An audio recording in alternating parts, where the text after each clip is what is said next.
That time I got reincarnated as a charming demon by ParadexTM.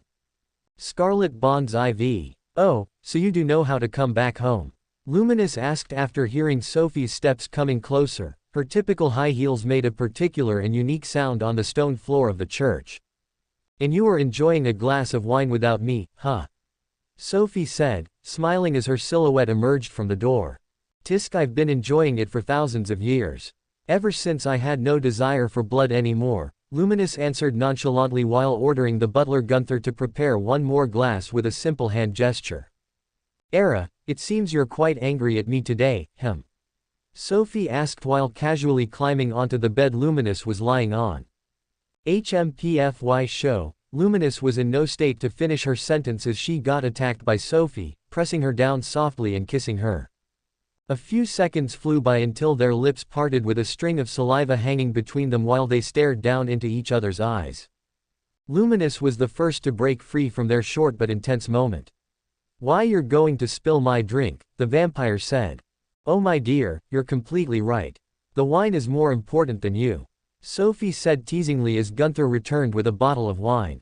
My lady, your drink, the old man said while bowing his head.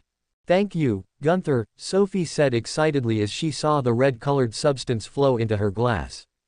Enough with that, Gunther.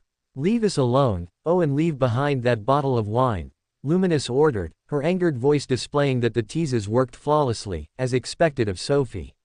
Simple but effective. Ah, this is the best, Sophie said while she made herself home at Luminous's bed. Said vampire, sighed deeply, just what should I do with you?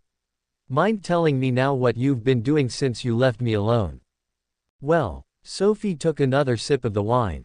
I've been quite hard-working, you know. How can you treat me this cold? A vein appeared on Luminous's forehead as she could explode in anger. "Sophie my dr," Luminous uttered while smiling brightly. Her aura as a true demon lord slowly began to build around her. I'll give you one last chance before I hug you to death. Sophie looked at Luminous with a blank face. That sounds like a weird kink. A slight hint of disgust could be heard in the demoness's voice. Why you packing demon? Luminous shouted in anger as her aura exploded. Her eyes shined brightly as she opened her arms wide. Come here and let me hug you. Sophie did not move a single muscle and remained silent, giving in to Luminous's wish. The vampire queen activated Embrace Drain as she embraced her partner. If it were any other individual, they would feel a long-lasting pain coming close to torture as their magicules are sucked away. It's a rather dangerous skill, but Luminous opened her eyes surprised after Embrace Drain was stopped forcefully. Have you calmed down now? Sophie asked smiling brightly. Seriously, your magicules are against the law of this world. I do feel better of course. Luminous answered. Sometimes it is better to let the pent-up stress go freely, Sophie mentioned. Luminous remained silent. It was a lose-lose situation. Agreeing that she missed Sophie. No. Agreeing that she grew more anger with each day passing without seeing Sophie. No. Feeling jealous. Absolutely no way.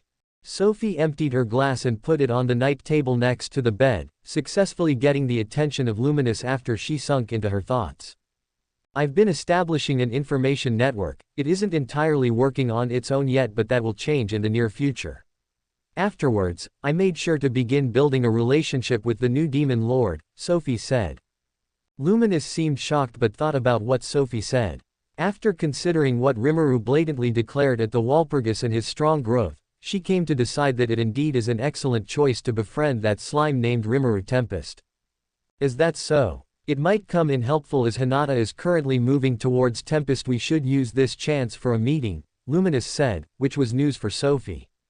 I wondered why your room seemed so empty. It's because my dear disciple isn't here, huh? Sophie mentioned.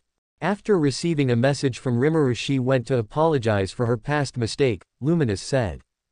You seem worried. Sophie is observant as she is mentioned.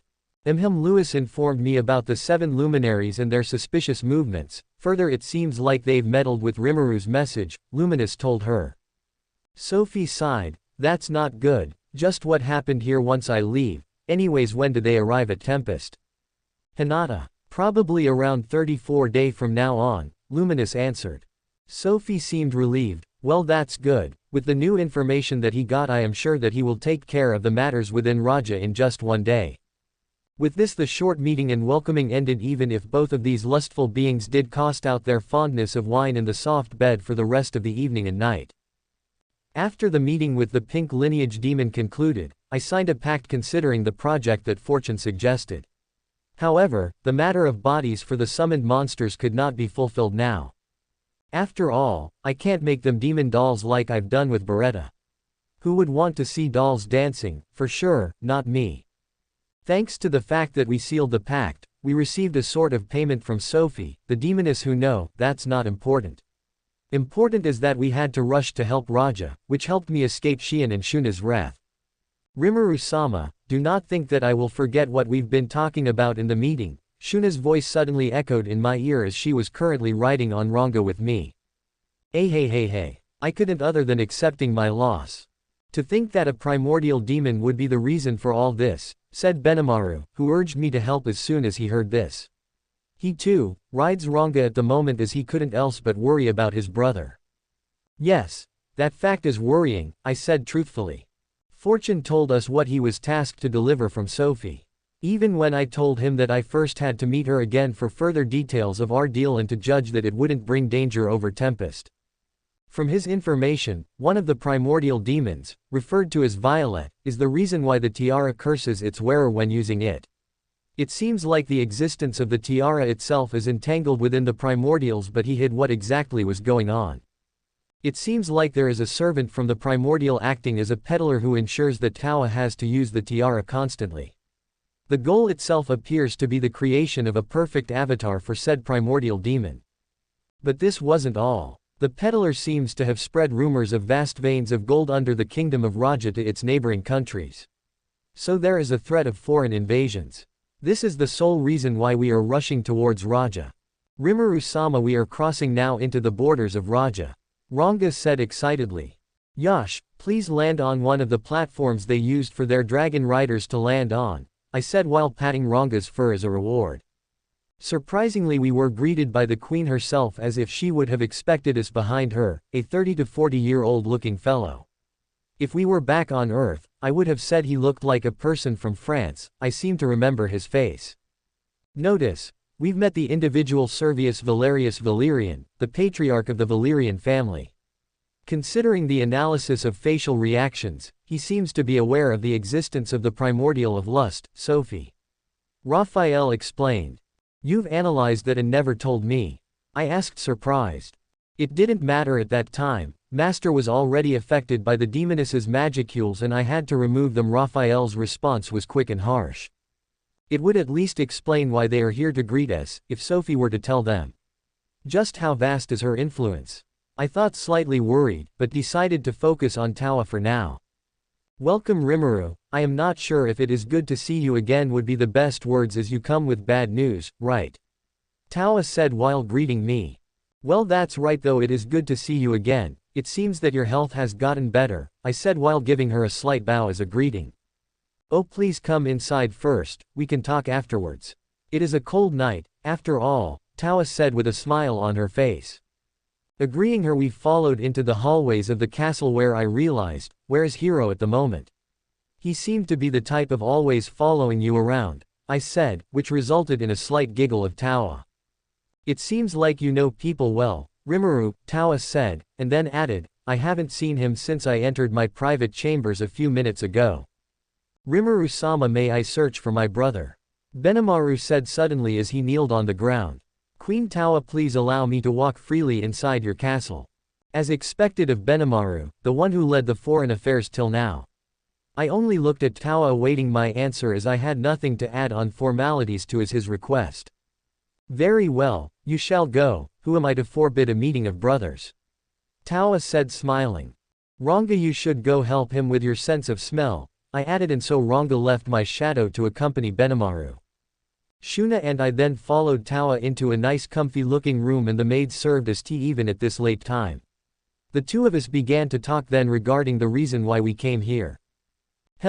This is indeed bad, quite worse than I expected, Tawa said and then turned towards the man behind her. Sir Valerian, would you kindly send some troops to Rimuru's subordinate to help them? If that is your order, your highness, the patriarch answered and left the room immediately. Well, I do think that is not needed, but I shouldn't turn down help, and it's her kingdom after all. The fact that I stationed my subordinates on the borders was daring as well, I thought, and just as I relaxed as things were going smoothly. Master, we encountered the demon, Ranga said to me through thought communication. He seemed to be fighting already. At the same time, the door to the meeting room opened as a servant rushed inside. My queen. The servant shouted and got on his knees. Pardon my impudence, but I have urgent news. Talk, Tawa ordered. She seemed to be already worried about its content. It seems like the lake has been poisoned again, the servant said with his head on the floor, not daring to look up. After all, I was there too, and I still had the title of Demon Lord even when I helped them once. What? Tawa stood up surprised. How is that possible?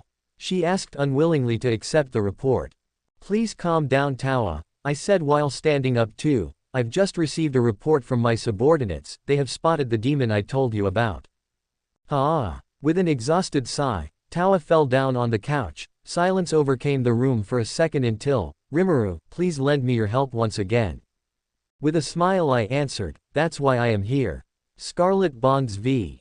Ha! Lacua did something troublesome again, the doctor said as he suddenly appeared out of the shadows of Tawa's bedroom. As expected, you were one of them. It was rather suspicious that she would only slowly heal from her illness. Rimuru sighed as he answered. He had hoped that his suspicion was groundless. What, is that true, Chikuin? Tawa asked, surprised, still lying in her bed. Well, it was strange that an elven doctor couldn't even see the curse placed upon you, Rimuru added. This is troublesome. Are there more demons?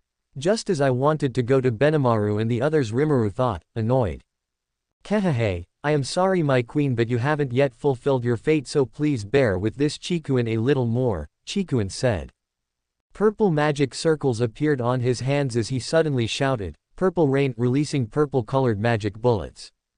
Raphael. Purple Rain, just as Death March Dance, is an advanced application of magic bullet, using Beelzebub for countering the attack.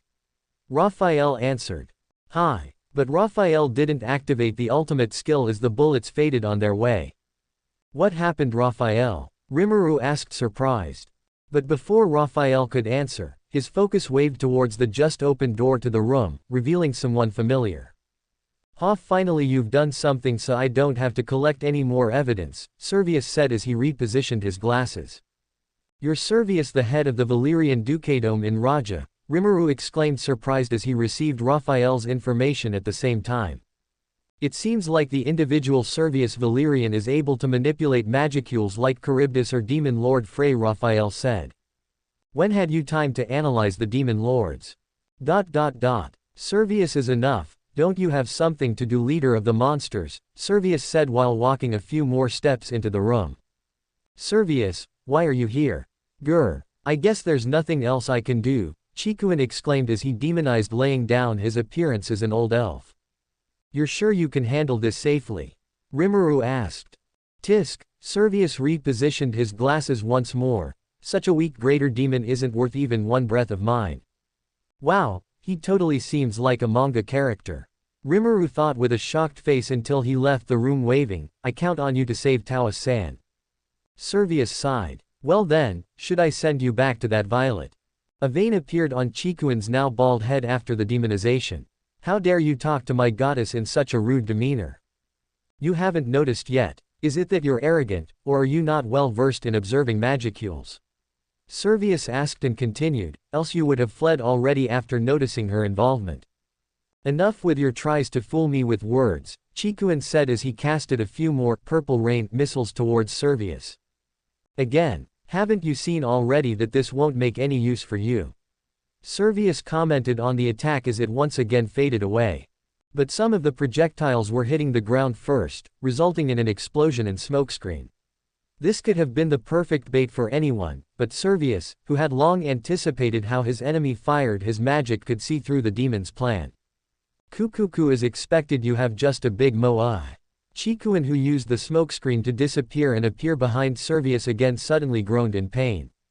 Holy Spear has penetrated the demon's body and core soul from 3 different angles. This sight was genuinely spectacular for Tawa as she gazed at the fight before her. The yellow magic circles faded and with it the 3 spears that had pierced the demon's body. Curse you. Damn human, how could I be defeated by E. Chikuin cursed as his body degenerated.